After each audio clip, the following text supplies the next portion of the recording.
back to our friendship, have ebbed and flowed for must be 20 years. I think it's longer than that. You were one of my first employees. Oh, I didn't know that. Yeah, I mean, you were really early on. I had just brought in a few salespeople Wow. from a larger firm, and I was looking for a sales assistant for one of the high producers that I'd brought on staff, and you were that person. So So you were young, and I was years. there, I just had one of those light bulb dot moments. I wasn't necessarily going to talk about this, but I'm gonna talk about it now because I'm gonna go take it back to where we are today. So I worked for you. One of the things that we experienced, I was, as you said, the sales assistant, and I'm not very detail oriented, and I just wasn't born to be an assistant, right?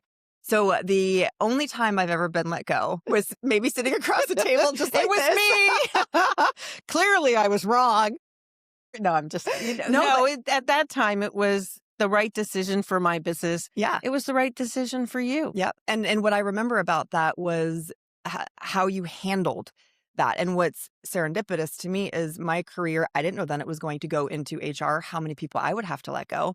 But I distinctly remember my very first termination, or some of the harder ones that I was most afraid of, like single mom that Mhm. wasn't performing. Mhm. You have to do what you have to do, right? And I remember the way that you carried our conversation and how that stuck with me. And so I was never mad, and I hated more. I felt like I let you down in some ways, but I think I always had respect, and I always knew that it was the right decision. And you brought it forward in such a way that I think shaped me instead of abandoned me. Right. Right.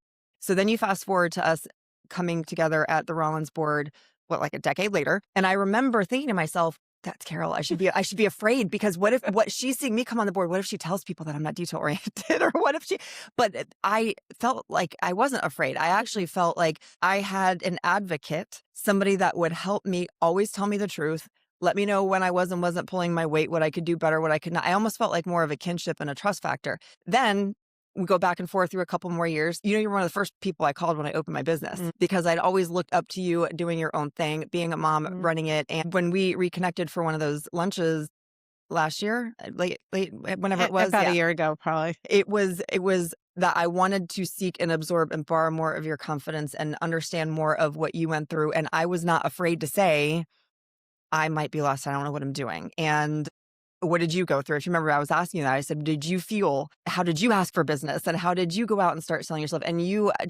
your stories and your responses were so fascinating. But I find it so amazing that we've been on this journey. Mhm. Um, and I thank you for it, by the way. It really has meant a lot to me. But I think that your example of what other women should do is, you've lived it. It is authentic. It is